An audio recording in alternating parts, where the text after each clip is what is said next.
Welcome back to my channel. ಹೊಸದಾಗಿ channel ನೋಡ್ತಾ ಇದ್ದರೆ ಸಬ್ಸ್ಕ್ರೈಬ್ ಮಾಡಿಕೊಂಡು ಸಪೋರ್ಟ್ ಮಾಡಿ. ಸಚ್ಚಿದಾನಂದ ಸಾಯಿನಾಥ್ಗೆ ನಮಸ್ಕಾರ ಮಾಡುತ್ತಾ ಸಾಯಿನಾಥರ ಅನುಗ್ರಹ ಎಲ್ಲರ ಮೇಲೂ ಇರಲಿ ಅಂತ ವಿಡಿಯೋ ಪ್ರಾರಂಭ ಮಾಡ್ತಾ ಇದ್ದೀನಿ. ನಮಗೆ ಮೊದಲನೆಯದಾಗಿ ವರ್ಷದಲ್ಲಿ ಪ್ರಥಮವಾಗಿ ಸಂಕಷ್ಟಹರ ಚತುರ್ಥಿ ಬಂದಿದೆ. ಎಲ್ಲ ಸಂಕಷ್ಟಗಳನ್ನು ನಾವು ದೂರ ಮಾಡ್ಕೊಳ್ಳೋದಕ್ಕೆ ಗಣಪತಿಯನ್ನು ಪೂಜಿಸ್ತೀವಿ. ಪ್ರಥಮ ಪೂಜೆಯನ್ನು ಗಣಪತಿಗೆ ಸಲ್ಲಿಸ್ತೀವಿ. ನಮ್ಮ ಮನೆಯಲ್ಲಾಗಿರಬಹುದು, ನಮ್ಮ ಜೀವನದಲ್ಲಿ, ನಮ್ಮ ಕರಿಯರ್ ಲೈಫಲ್ಲಿ ಪ್ರತಿಯೊಂದರಲ್ಲೂ ಕೂಡ ನಮಗೆ ಜಯವನ್ನು ನಾವು ಪಡ್ಕೊಳ್ಬೇಕು ಅಂದರೆ ಬುದ್ಧಿ ಪ್ರದಾತ ಗಣಪತಿ ಸ್ವಾಮಿ ಹಾಗೂ ವಿಘ್ನ ವಿನಾಶಕ ಅಂತ ನಾವು ಹಲವಾರು ಹೆಸರುಗಳಿಂದ ಕರಿತೀವಿ. ಪ್ರಥಮವಾಗಿ ಪೂಜೆ ಸಲ್ಲಿಸ್ತೀವಲ್ವ ಆ ಭಗವಂತನಿಗೆ ಸಂಕಷ್ಟಹರ ಚತುರ್ಥಿಯ ದಿನ ಸಣ್ಣದಾಗಿ, ಅದು ಮಂಗಳವಾರ ಕೂಡಿ ಬಂದಿರೋದ್ರಿಂದ ಸಾಲಗಳನ್ನು ನಾವು ಮಾಡ್ಕೊಂಡಿದ್ದೀವಿ, ಅದನ್ನು ತೀರಿಸ್ಕೊಳ್ಬೇಕು ಅಂತ ಸಾಕಷ್ಟು ಜನ ಹೇಳ್ತಾರೆ.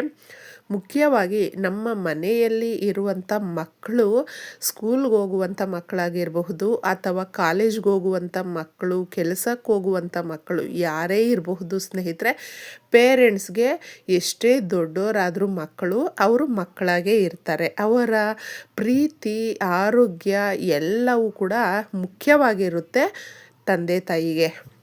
ಈ ರೀತಿ ಸಂಕಷ್ಟಹರ ಚತುರ್ಥಿ ಬಂದಿರುವಂಥ ದಿನಗಳಲ್ಲಿ ಮಕ್ಕಳ ಕೈಯಲ್ಲಿ ಪೂಜೆಯನ್ನು ಮಾಡಿಸಿ ವಿದ್ಯಾವಂತರಾಗ್ತಾರೆ, ಬುದ್ಧಿವಂತರಾಗ್ತಾರೆ, ಸುಸಂಸ್ಕೃತರಾಗ್ತಾರೆ. ಏಕೆಂದರೆ ಈ ಸಮಾಜಕ್ಕೆ ನಾವು ಏನು ಕೊಡ್ತೀವೋ ಬಿಡ್ತೀವೋ ಉತ್ತಮವಾದಂಥ ಪ್ರಜೆಗಳನ್ನು, ಮಕ್ಕಳು ಮುಂದಿನ ಪ್ರಜೆಗಳಾಗ್ತಾರೆ.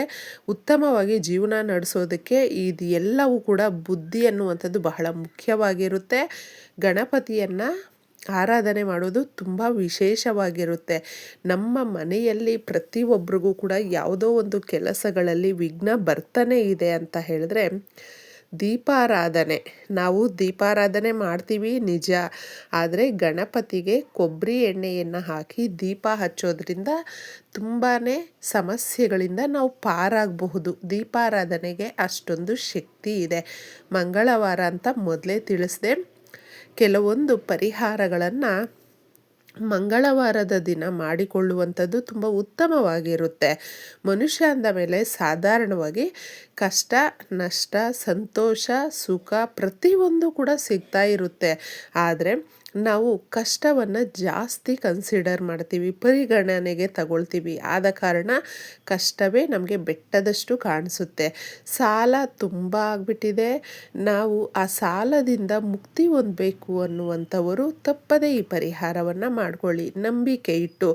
ಮುಖ್ಯವಾಗಿ ನಾವು ಯಾವುದೇ ರೀತಿಯಾದಂಥ ಪೂಜೆ ಪರಿಹಾರಗಳನ್ನು ಮಾಡಿಕೊಂಡಾಗಲೂ ಕೂಡ ಅದರ ಜೊತೆ ಭಗವಂತನ ಆಶೀರ್ವಾದಕ್ಕೋಸ್ಕರ ಭಗವಂತನ ಮೇಲೆ ಭಾರ ಹಾಕಿ ಮುಂದೆ ನಾವು ನಮ್ಮ ಕೆಲಸ ಏನಿದೆ, ಕಾಯಕವೇ ಕೈಲಾಸ ಅಂತ ಹೇಳ್ತೀವಲ್ವ, ಆ ಕಾಯಕವನ್ನು ನಾವು ಮಾಡ್ತಾ ಸಾಗಬೇಕು ಸ್ನೇಹಿತರೆ. ದುಡ್ಡು ಸುಮ್ಮನೆ ನಮಗೆ ಹಾಗೆ ಬರೋದಿಲ್ಲ.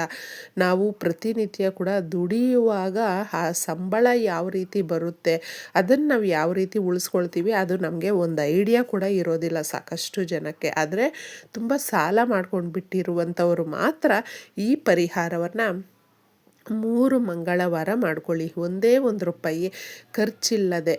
ನಾವು ಸಾಲ ಕೂಡ ಕೊಟ್ಟುಬಿಟ್ಟಿದ್ದೀವಿ, ವಾಪಸ್ಸೇ ಬರ್ತಾ ಇಲ್ಲ ಅಂತಂದ್ಬಿಟ್ಟು ಎಷ್ಟೋ ಜನ ಹೇಳ್ತಾ ಇರ್ತಾರೆ. ಅವರು ತಪ್ಪದೇ ಇದನ್ನು ಮಾಡ್ಕೊಳ್ಬಹುದು. ಸಾಲ ಕೊಟ್ಟಿರುವಂಥವರು, ಸಾಲ ತಗೊಂಡಿರುವಂಥವರು ಮಾಡಿದಾಗ ನಿಮ್ಮ ಕೈಯಲ್ಲಿ ಪ್ರತಿಯೊಬ್ಬರಿಗೂ ಕೂಡ ಧನದ ರೇಖೆಗಳು, ಧನದ ದ್ವಾರಗಳು ಅನ್ನುವಂಥದ್ದು ಇದ್ದೇ ಇರುತ್ತೆ. ಅದು ಆ್ಯಕ್ಟಿವ್ ಆಗಿ ಇದ್ದಾಗ ಸಮಸ್ಯೆಗಳು ಕಡಿಮೆ ಇರುತ್ತೆ. ಕ್ಲೋಸ್ ಆದಾಗ ನಮಗೆ ಸಮಸ್ಯೆಗಳು ತಾನಾಗೇ ಹುಡ್ಕೊಂಡು ಬಂದುಬಿಡುತ್ತೆ. ಇನ್ನು ಮಂಗಳವಾರ ನೀವು ಬೆಳಗ್ಗೆ, ಮಧ್ಯಾಹ್ನ ಹಾಗೂ ರಾತ್ರಿ ಈ 3 ಸಮಯಗಳಲ್ಲಿ ಯಾವುದಾದ್ರೂ ಒಂದು ಸಮಯವನ್ನು ಆಯ್ಕೆ ಮಾಡಿಕೊಂಡಿದ್ದೆ. ಯಾಕಂದರೆ ಕೆಲವೊಬ್ಬರಿಗೆ ಕೆಲಸಗಳಲ್ಲಿ ಇರ್ತಾರೆ, ರಾತ್ರಿ ಬರೋದಿರುತ್ತೆ, ಅವ್ರಿಗೆ ಆಗಿರೋದಿಲ್ಲ. ಅಂತಹ ಸಮಯಗಳಲ್ಲೆಲ್ಲ ಕೂಡ ನೀವು ದಿನದಲ್ಲಿ ಒಂದು ಸಮಯವನ್ನು ಆಯ್ಕೆ ಮಾಡಿಕೊಂಡಿದ್ದೆ ಈ ಪರಿಹಾರವನ್ನು 3 ಮಂಗಳವಾರ ಕಂಟಿನ್ಯೂಸ್ ಆಗಿ ಮಾಡ್ಕೊಳ್ಳಿ. ಅದು ಕಲ್ಲುಪ್ಪಿನಿಂದ ಒಂದೇ 1 ಸ್ಪೂನ್ ಕಲ್ಲುಪ್ಪಿದ್ರೆ ನಮಗೆ ಸಾಕಾಗುತ್ತೆ. ನೀವು ಏನೂ ಇಲ್ಲ ಸ್ನೇಹಿತರೆ. ಈ ದಿನ ಯಾಕೆ ಪ್ರಾರಂಭ ಮಾಡಿ ಅಂತ ಹೇಳ್ತಾ ಇದ್ದೀನಿ ಅಂತ ಹೇಳಿದ್ರೆ, ನಿಮ್ಮ ಕೆಲಸಗಳಲ್ಲಿ ಯಾವುದೇ ರೀತಿಯಾದಂಥ ವಿಘ್ನ ಬರದೆ ವಿಘ್ನ ವಿನಾಶಗಳು ಆಗಿ ಆ ಭಗವಂತನ ಆಶೀರ್ವಾದ ಸಿಗಲಿ, ಗಣಪತಿಯ ಆಶೀರ್ವಾದ ಸಿಗಲಿ ಅಂತ ಈ ದಿನ ಪ್ರಾರಂಭ ಮಾಡಿ. 1 ಸ್ಪೂನಷ್ಟು ನೀವು ಕಲ್ಲುಪ್ಪನ್ನು ತಗೊಂಡಿದ್ದೆ ನೀವು ಯಾರ ಹತ್ರ ಸಾಲ ತಗೊಂಡಿರ್ತೀರ ಅಥವಾ ಯಾರಿಗೆ ಸಾಲ ಕೊಟ್ಟಿರ್ತೀರ ಅವ್ರನ್ನ ನೆನೆಸ್ಕೊಂಡಿದ್ದೆ ಸಾಲ ಬೇಗ ಬರಬೇಕು. ಮಂಗಳವಾರ ತಪ್ಪದೆ ನೀವೇನಾದರೂ ಸಾಲ ಮಾಡಿದರೆ ದಯವಿಟ್ಟು 1 ಭಾಗನಾದರೂ ನೀವು ತಗೊಂಡಿರುವಂಥ ದುಡ್ಡಲ್ಲಿ ಸ್ವಲ್ಪನಾದರೂ ದುಡ್ಡನ್ನು ವಾಪಸ್ ಅವ್ರಿಗೆ ಕೊಡೋದಕ್ಕೆ ಪ್ರಯತ್ನಿಸಿ. ಮಂಗಳವಾರ ನಾವು ಕೊಟ್ಟ ದುಡ್ಡು ಅದು ಒಂದಲ್ಲ ಒಂದು ರೀತಿಯಲ್ಲಿ ನಮಗೆ ಆ ಸಾಲವನ್ನು ತೀರಿಸೋದಕ್ಕೆ, ಆ ಸಮಸ್ಯೆಯಿಂದ ನಾವು ಹೊರಗೆ ಬರೋದಕ್ಕೆ ಸಹಾಯವನ್ನು ಮಾಡುತ್ತೆ. ಆಪರ್ಚುನಿಟಿ ಅಂತ ಹೇಳ್ತೀವಲ್ವ, ಅವಕಾಶಗಳು ಅನ್ನೋದು ಹುಡುಕೊಂಡು ಬರುತ್ತೆ. ಅವಕಾಶಗಳು ಬಂದಾಗ ಏನಾಗುತ್ತೆ ಅಂದರೆ ನಾವು ಬುದ್ಧಿವಂತಿಕೆಯಿಂದ ಆ ಸಮಸ್ಯೆಗಳನ್ನು ಪಾರು ಮಾಡ್ಕೊಳ್ತೀವಿ. ಕಲ್ಲುಪ್ಪನ್ನು ತಗೊಂಡಿದ್ದೆ 1 ಸ್ಪೂನಷ್ಟು ನೀವು ನಿಮ್ಮ ಕೈಯಲ್ಲಿ ಅಂಗೈಯಲ್ಲಿ ಹಾಕ್ಕೊಂಡಿದ್ದೆ. ಸಿಂಕ್ ಹತ್ರ ನಿಂತ್ಕೊಳ್ಳಿ. ಸಾಕಷ್ಟು ಜನಕ್ಕೆ ಸಿಂಕ್ ಇಲ್ಲ ನಮ್ಮ ಮನೆಯಲ್ಲಿ ಅಂತ ಹೇಳಿದ್ರೆ ಅವರು ಒಂದು ಬೇಷನ್ನೋ ಬಕೆಟು ಏನಾದರೂ ಪರವಾಗಿಲ್ಲ ತಗೊಂಡಿದ್ದೆ. 1 ಸ್ಪೂನಷ್ಟು ಕಲ್ಲುಪ್ಪು ಮಾತ್ರ ತಗೊಳ್ಬೇಕು, ಪುಡಿ ಉಪ್ಪನ್ನು ತಗೊಳ್ಳೋದಕ್ಕೆ ಹೋಗಬೇಡಿ. ಉಪ್ಪನ್ನು ತಗೊಂಡಿದ್ದೆ. ನಿಮ್ಮ 2 ಕೈಗಳಿರುತ್ತಲ್ವ, ಅಂಗೈಯಲ್ಲಿ ಹಾಕ್ಕೊಂಡು ಅದನ್ನು ರಬ್ ಮಾಡಬೇಕು. ಸ್ಮೂತಾಗೆ ರಬ್ ಮಾಡಿ ಸ್ನೇಹಿತರೆ. ಅದು ಸ್ವಲ್ಪ ಒರಟಾಗಿರೋದ್ರಿಂದ ನಮಗೆ ಸ್ಕಿನ್ನು ಕೂಡ ಡ್ಯಾಮೇಜ್ ಆಗುವಂಥದ್ದಿರುತ್ತೆ ಚಾನ್ಸಸ್ಸು. ಆದ ಕಾರಣ ಹುಷಾರಾಗಿ ಇದನ್ನು ರಬ್ ಮಾಡ್ತಾ ನೀವು ಓಂ ಗಂ ಗಣಪತೆ ನಮಃ, ಓಂ ಗಂ ಗಣಪತೆ ನಮಃ ಹೇಳ್ಕೊಳ್ಳಿ. ಗಣಪತಿಯ ಮಂತ್ರವನ್ನು 108 ಬಾರಿ ಸಾಧ್ಯ ಆದರೆ ಹೇಳ್ಕೊಳ್ಬಹುದು. ಸಾಕಷ್ಟು ಜನಕ್ಕೆ ಸಾಲಗಳಿದೆ ಅನ್ನುವಂಥವರು ಕೂಡ ಈ ಸಣ್ಣದಾಗಿ ಇದನ್ನು ತಿಳಿಸ್ತೀನಿ, ಅದನ್ನು ಕೂಡ ಮಾಡ್ಕೊಳ್ಬಹುದು. ಈ ರೀತಿ ರಬ್ ಮಾಡ್ತೀರಲ್ವ, ತದನಂತರ ಕೈಯನ್ನು ನೀರಲ್ಲಿ ತೊಳ್ಕೊಂಡಿದ್ದೆ. ವಾಪಸ್ ಬಂದು ನೀವು ಈ ಸಣ್ಣದಾಗಿ ಗಾಜಿನ ಲೋಟವನ್ನು ತಗೊಂಡು ಅದರಲ್ಲಿ ಕಲ್ಲುಪ್ಪನ್ನು 1 ಸ್ಪೂನಷ್ಟು ಹಾಕಿ, ಇಲ್ಲಾಂದರೆ ನಿಮ್ಮ ಕೈಯಲ್ಲೇ ಒಂದು ಚಿಕ್ಕದಾಗಿ ಇಡಿಯಷ್ಟು ಹಾಕಿಬಿಟ್ಟು ಸಾಲ ತೀರಿಸೋದಕ್ಕೆ ನಮಗೆ ಒಂದು ರೀತಿಯಾದಂಥ ದಾರಿಯನ್ನು ತೋರಿಸು ಅಂತಂದ್ಬಿಟ್ಟು ಕೇಳಿಕೊಂಡು, ತದನಂತರ ಅದನ್ನು ಓವರ್ನೈಟು ನೀವು ದೇವ್ರ ಮನೆಯಲ್ಲಾದರೂ ಇಡಬಹುದು, ಎಲ್ಲಾದರೂ ಇಡಬಹುದು, ತೊಂದರೆ ಇಲ್ಲ, ಇಟ್ಬಿಡಿ. ಅದು ಕರಗಲಿ ಬಿಡಲಿ ಕೇಳ್ಕೊಂಡಿದ್ದೆ.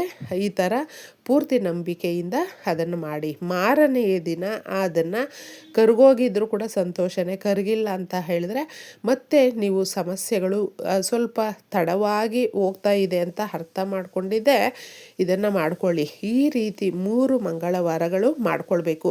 ಆ ಲೋಟದಲ್ಲಿರುವಂಥದ್ದು ಸಿಂಕಲ್ಲಿ ಹಾಕಿ ನೀರು ಬಿಟ್ಬಿಡಿ. ಹಣಕಾಸಿನ ಸಮಸ್ಯೆಗಳು ಅಥವಾ ಇನ್ನೂ ಬೇರೆ ರೀತಿಯ ಸಮಸ್ಯೆಗಳು ತುಂಬ ಕಾಡ್ತಾ ಇದೆ ಅನ್ನುವಂಥವರು ಋಣಗ್ರಹಿತ ಗಣೇಶ ಸ್ತೋತ್ರವನ್ನು ಓದ್ಕೊಳ್ಳಿ.